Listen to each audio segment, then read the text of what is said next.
Hello and hope you're having a fantastic day and welcome back to... Wait, what the hell was it called again? This is not your house? Yeah, this is not your house. Welcome back to This Is Not Your House. We're going to left off of trying to get all the endings. I'm not sure if we'll be able to get everything done in this episode or just two more. We'll have to see and find out, and how fast we go or how fast each pathway is. But continuing where we left off, there's a few things I got to do in these pathways from the last episode. So we're going to go back and do that, such as not go to the fire station, not get a good ending. We're going to follow the scent of the food and get another bad ending. I don't think we're going to find an ending that's a truer ending than what we already found. So we're going to get back into it.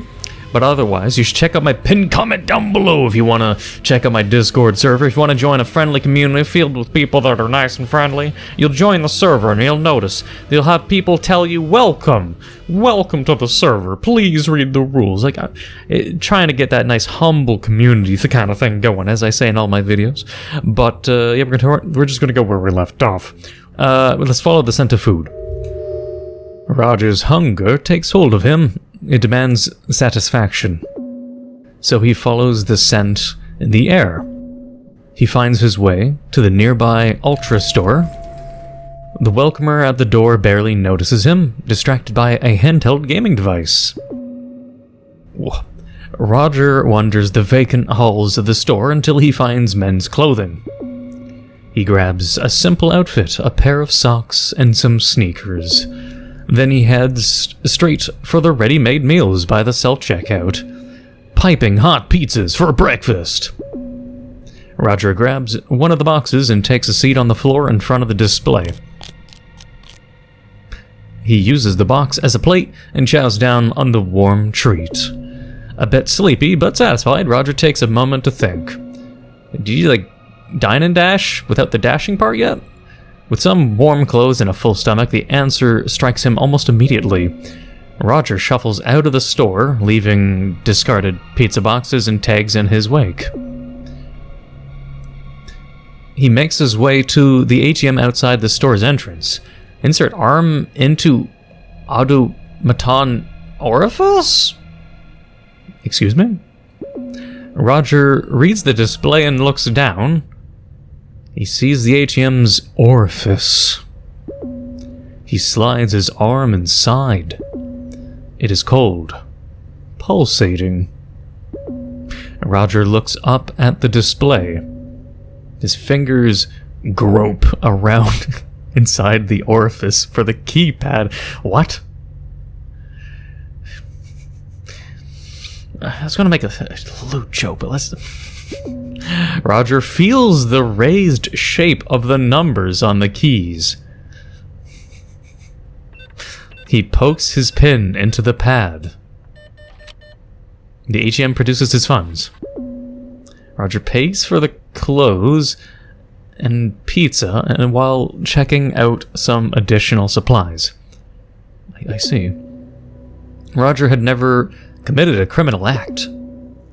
He was distressed to discover how easy it was. At his own house, in broad daylight, no one paid any attention as he hooked a hose up to the gas tank outside of the house. No one batted an eye when he broke the kitchen window, or ran the gas tank's hose through it. Not even when he threw the Zippo inside. The neighborhood only took notice when they heard the result. Oh yeah, where's the screaming old lady? I can't hear the screaming old lady. I want to hear a ah! Okay, I thought I was screaming at first, damn. The fire department was first to arrive on the scene. Roger was impressed by the response time. Thankfully, their investigative abilities left much to be desired. They declared the fire a natural accident caused by a gas leak. No, the firefighters would definitely be able to figure out a broken glass window, but we're on the kind of idea that they're in a village, not in a city. But a lot of investigative education and chemical and scientific composition of fire and shit. The firefighters have to be like scientifically decently smart to become a firefighter, not just be like a meathead who knows how to lift, right? Firefighters need to be well educated these days. Boomers, just a little side rant. Boomers didn't even need to have education. They could just volunteer to be a firefighter and then just get the job if they do a good job and do it for long enough, right? That's the kind of reality we don't have anymore, that your parents or grandparents could genuinely. I had a family friend who was a friend of my parents, and he was a firefighter similarly, and all he'd tell me is the stories about how he was like a firefighter for 20 years, getting paid and everything, and the fire station just let him in. But at some point they said, once the education sector took over, they're like, oh, no, you need to go back to college and get an education to continue as a firefighter. But the fact remained that we lived in a society like that, where you could just be a firefighter just by being a dude who's strong and competent. Like, imagine that. It's like, Jesus Christ. But they know how to investigate fires and shit, like bomb squads, basically, but for fires. Chemical fires, any fire, electrical, anything. It's crazy. So don't underestimate firefighters' investigative abilities, but it's in a village, so presumably we'll just be like, they cut corners, we'll just go with that. But side rant aside, Roger was, you used insurance fraud to buy a new home closer to family. Smart. Roger was able to claim the full amount on his insurance policy and use the money to buy a home closer to his grandchildren. End credits. Alright, well, but never mind, we got a decent ending. And, oh god, there's a lot of crap on my glasses. Ugh. Okay. Okay, well, that's another ending. Whoops, I didn't want to do that. What if we do here, but go back? What was the other choice? It was eat the mushrooms, don't eat the mushrooms. Ah, we're back here then. We sought shelter. We have everything then. Wait it out, you die. Break down the door is the shotgun. So now we're at the find help phase of this pathway. Driven by the belief he cannot resolve the house theft on his own, Roger runs off to find help. Running down the road, he spots a police cruiser on patrol. So in another timeline, this police car that would have just shown up, a police cruiser was already here on patrol by coincidence, but in the other timelines, the cruiser would allegedly still be nearby. Interestingly, it depends on how far he ran down the road, but because then it's like you have to imagine he runs and he's there, but he sees a cruiser, but in the same time we broke the gas pump and blew up the house with a cruiser very nearby. Maybe a little bit of a discrepancy. I won't nitpick for too long, though. But Roger begins wildly flailing his arms and calling out for the vehicle to stop. The cruiser comes to a halt, and an officer steps out from the passenger side. Roger sprints towards him, shouting, attempting to explain his situation. But he's naked still, but he doesn't get shot, right? The officer enters a defensive stance and draws his weapon on Roger. Roger, don't get yourself shot now. Roger freezes in place, thrusting his hands, well, at least he's thrusting his hands and not something else, into the air. Don't move, hands, let me see those hands. They're up, I'm cooperating. Suspect is I'm cooperating, what am I suspect of? Turn around. I said turn around right now. Roger complies. Walk backwards towards me. Not so fast. Roger stops in a lethal game of red light, green light. Did I say... Wait, what? Not so fast.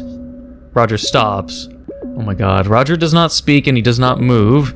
He does not want to alarm the officer. Come on, hurry up. Oh my god.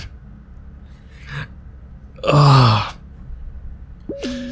Hopefully there's an ending where we kill the officer or something. Jesus Christ. Roger very slowly walks backwards towards the officer. I said slowly, not slow motion. Oh my god.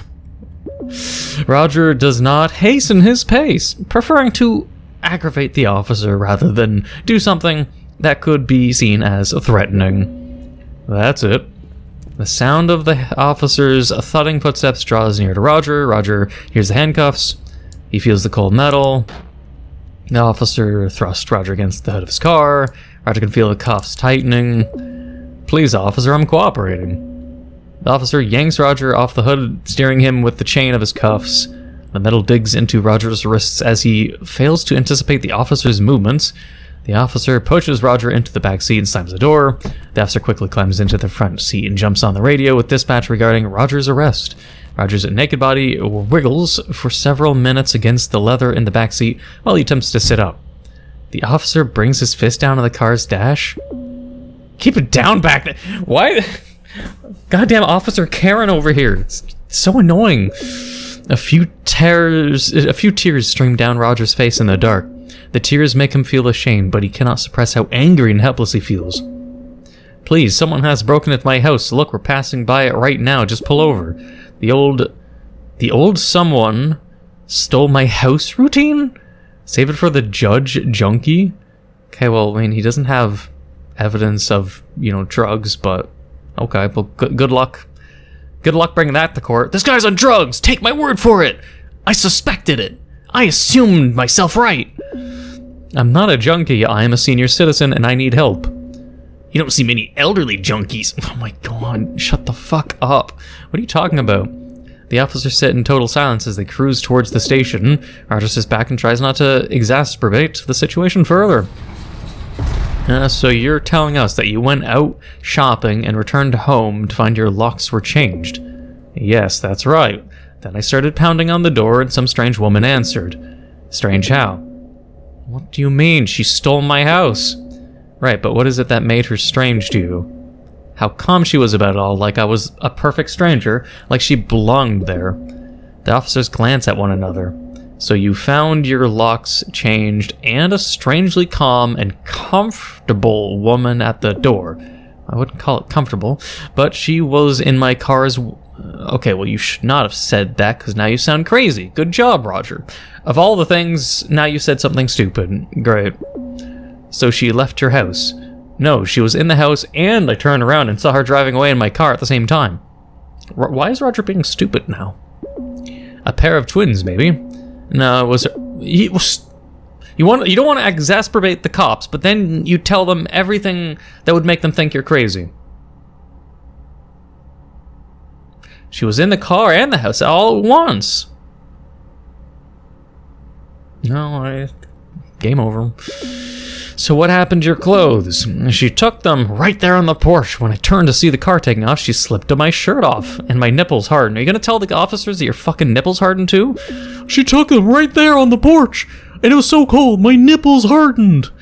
I turned to see the car taking off, but I was too busy. She was just grinding my nipples. I couldn't handle it. Thankfully, due to the cold of the air, because it's winter, my nipples were just so hardened I could cut glass, and I impaled her fingers. What the fuck? You're giving TMI. Anyways, enough cursed analogies. Okay. Without you even asking? Yeah, she didn't ask for consent for any of that, and stealing the house. The officers snigger. While... What do you mean, snicker? It's a little... I'm gonna Google that. That's dictionary.com. Snigger. Verb used with or without object is also snicker. Oh, it's a word, okay. To laugh scornfully, especially when you're trying to hide the fact that you're laughing. Kids might snigger when the biggest show-off in class falls over backwards in his seat. I see. I don't know why there'd be that word if it's synonymous with snicker, but okay. Interesting. I just learned that word exists. Of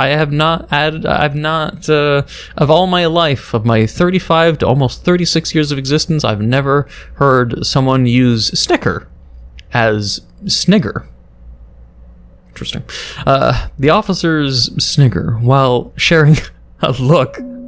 It's not funny. I was assaulted. Sir, if a woman came up to me with a smile and asked for my clothes, I wouldn't report her.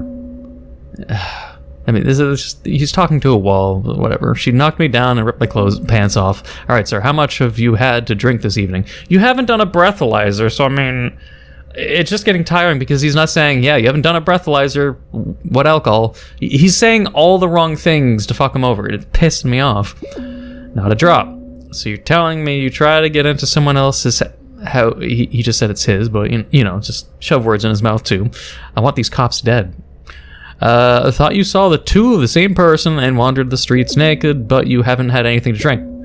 That's not what I said. That isn't how it happened. You've already given your statement. All I need to know is how much you were drinking. No, I'm going to, you know, not confess because it's what they want. I was not drinking. It's true what I said, every word of it. I mean, actual evidence is on my side, so it's just whatever. Put a note that the subject is not cooperating and we haven't been able to positively identify him. My name is Roger Cormack. I've already told you that. Sir, you'll be transferred to a new facility in the morning. You can explain the situation to them. What kind of facility? The kind that has the resources necessary to help someone like you. Okay. Oh, dear God?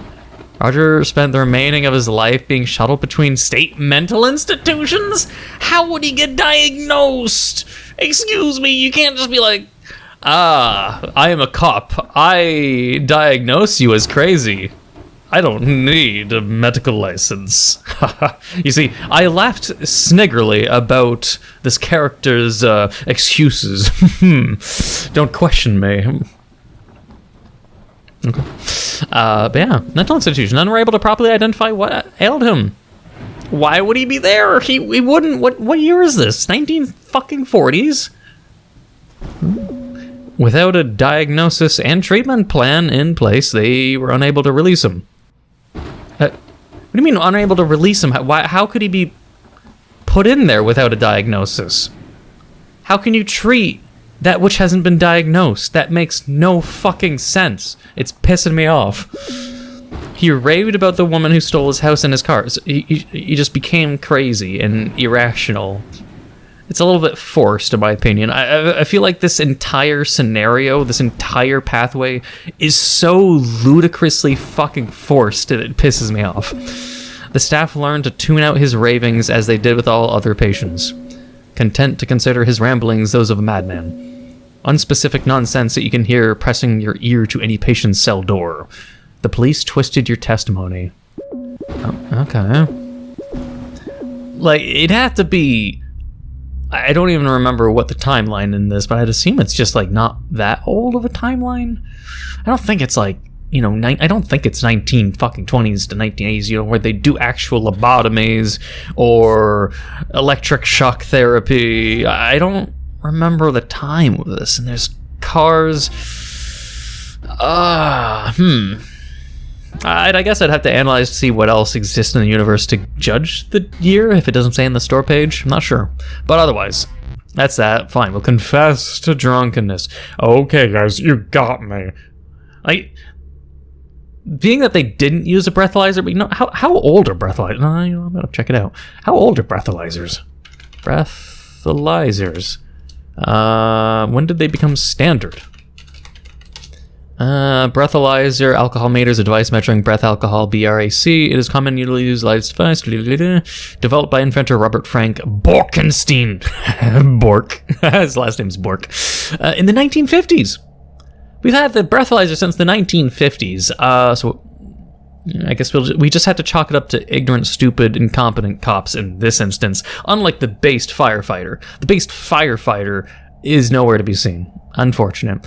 Confess to drunkenness. Roger hangs his head in his hands. You're right, officer. I've had a few too many tonight. I don't know what I'm saying. It's all right, old-timer. Just be glad it's not dementia. I'm very grateful. Well, you can spend the night in the drunk tank and we'll release you in the morning.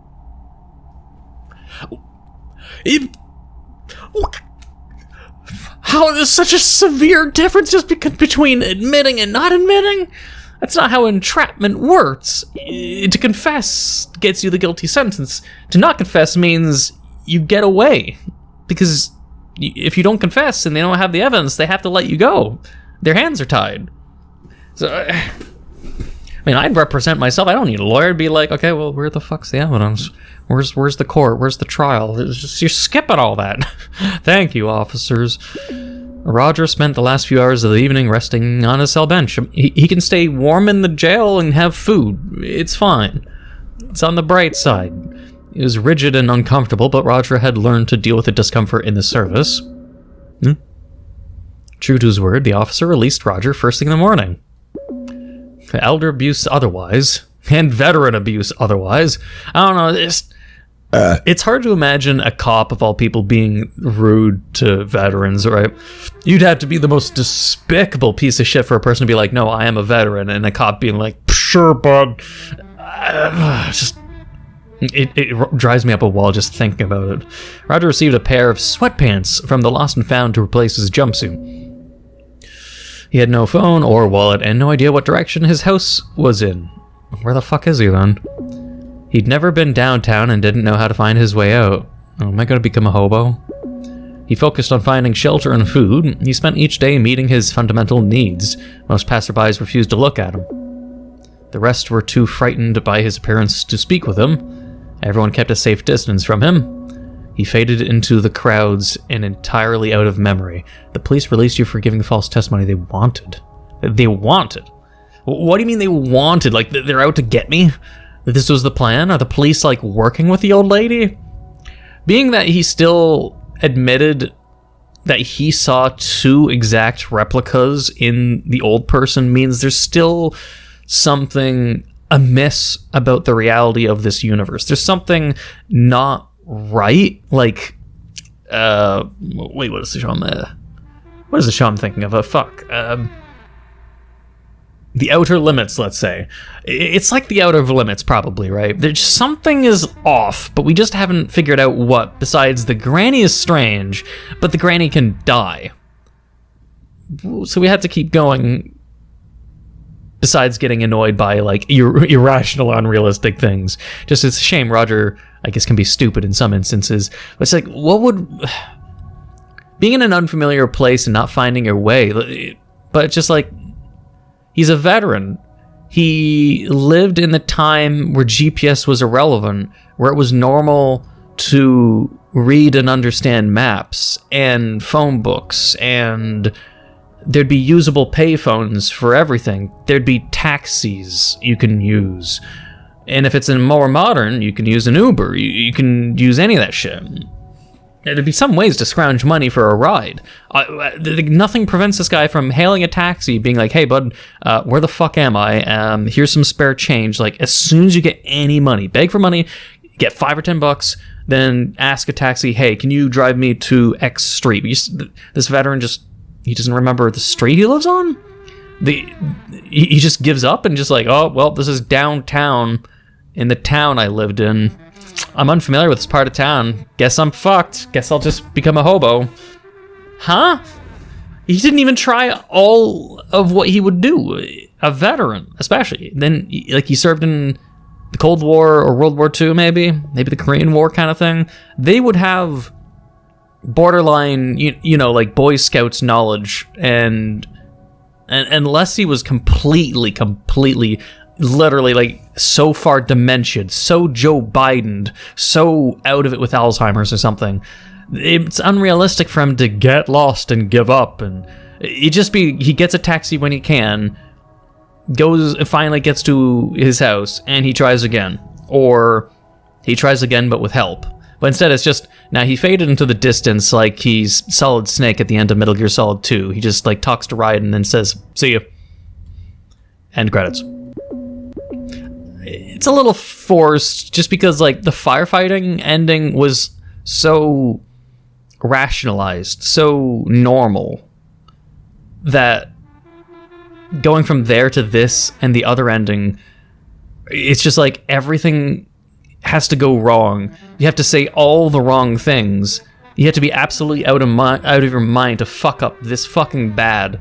It reminds me of, like, old TV shows where everything's going fine, horror movie or not, right? But there's always this one dumbass character that simply exists as the plot device or leverage to fuck shit up. Like, maybe they're the villain. Maybe they're the side antagonist.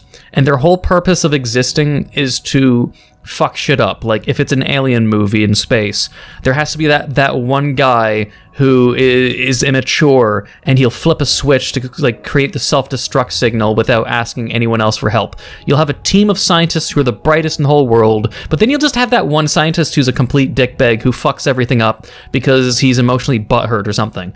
But their entire acting purpose and role is unrealistically pushed there just to push the plot. And I hate writing like that.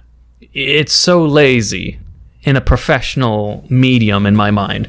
I'm not criticizing it in a game like this. I just say I hate the trope when things had to steamroll so unrealistically, so irrationally, to make things so fucked up. I'm not like criticizing this game, but I'm just like saying I hate this writing trope. Just to make sure no one's confused about me. I'm not attacking the game, but I hate the trope. You'll see it regardless. It's not going to end just because I complained. It's normal, but I'm just pointing out, I fucking hate that shit when it's like the steamroll of, oh, come on, he's not going to answer like that. Oh, come on, that's unreal. Okay, well, and then he just keeps going and going. The firefighter, he explained everything perfectly, but then suddenly his rationality goes out the window just because he went and ate food and got clothes at a store and a cop was questioning him like a douche. I don't know, man. You know what I mean? But we'll move on. I can't stay stuck up on this for too long. Just see the naked pictures. But no, that was everything in that pathway, I guess. I do believe. Find help and... yeah, okay. We're done everything in that pathway. So, we're back to here. Take back your house. I have a rotisserie chicken cooling off out here. I'll be eating it in my dining room before it's room temp. The homeowner attempts to shut the door on Roger. Roger swiftly jams his foot between the door and its frame. He presses his face into the gap his foot provides. I don't think you heard me. Roger shoulders the door wide open. The homeowner stumbles back into the kitchen. You forgot your chicken. If I get my chicken, she's probably going to kill me. I'm not trusting that. I'm going to stand my ground. I'll get it when you're gone. Well. Be sure not to leave too often, Roger. I have a habit of roosting in unintended spaces. What? I mean, that's the kind of thing I expected in the good ending when I was like, oh, man, how come the granny didn't like suddenly teleport out of his bed when he was sleeping soundly? And now she's threatening him with kind of a comparable thing. Roger hears a car start up right outside. My chicken! Ah! He looks out the window to see what's going on. The homeowner waves from the driver's seat of his car and disappears down the road. It can't be. Roger whirls around. The homeowner is no longer in the kitchen. He proceeds to clear the house, room by room, until he is sure. She's gone. But she's not in a mental institution, unlike last time. Roger spent the next few days gathering up every trace of the homeowner's presence and passed it on to the authorities. Doilies, table runners, oil drape runners, candles. It seemed like she'd lived there for years, leaving things in odd places only someone familiar with the space would. It took Roger an additional half day just to rearrange the furniture. Thankfully, she hadn't moved in her own. I still question whether or not, because he is a veteran, there is still a possibility, like, what kind of PTSD do they have? Is there any psychological issues with them? No idea. Then there was nothing left for Roger to do. How long had she been in the house to have gathered all these things? Like, I'm still questioning whether or not it's like that she lived in the house before him and the old lady has dementia or Alzheimer's. And it's just that they're both kind of mentally so old that both of them have similar issues, but it doesn't explain the whole teleporting Cthulhu almost, supernatural shit. So I'm still confused. We have to see more of why does the old lady have special abilities unless they never answer that. Wait, groceries? Wait, what? There's nothing left for Roger to do except his grocery shopping. Goes grocery... Oh, no. Don't tell me he's going to go grocery shopping and then it happens again. He decided to have his groceries delivered by a boy from the neighborhood for a while. Okay, well, see, he's being smart again. He's making the right choice. He didn't want to leave the house alone. Okay, understandable. He started to feel silly about it after a few weeks passed. Reasonable. Police couldn't locate his missing car. I guess it's in a ditch somewhere. He bought a junker so he could handle his errands around town. Roger didn't notice the walk from his car to his house anymore. The only thing that worried him is whether or not he could turn his key when he got home. A shadow passes by the window. Oh no. You no longer fear an ambush outside your home. Wait, what was that? You no longer fear an ambush outside your home, but you dread being locked out. The other one was the police released you for giving the false testimony they wanted. But why would they want it? Why? Why are they out to get me?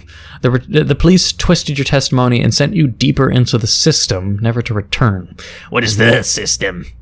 I don't know, man. Okay. We have one more achievement to go through. So let's see. It'd be... Take the house back. I'm going to get my chicken. Roger turns around. Oh, he turns around. Of course. Just... He sees someone analogous. Analogous? I haven't used that word in my vocabulary either. He sees someone... Wait, to the homeowner. Devouring his chicken! Seriously, she's eating my chicken too? The homeowner behind Roger grabs a paring knife. The homeowner clamps a hand over Roger's mouth and shoves the blade into his back. Oh,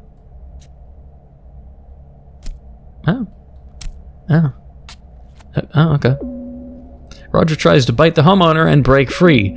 Her hand remains firmly clamped over his mouth. He can taste the tang of her blood with an unexpected acidity.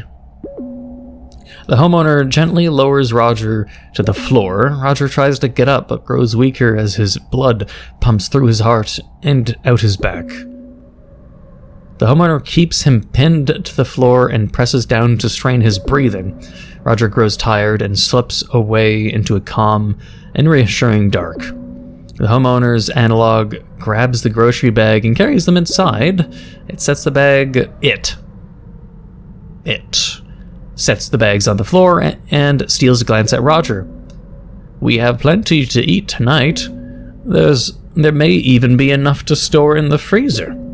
We'll need to dress and quarter it first to see what there is. Now close the door. I won't tolerate a draft.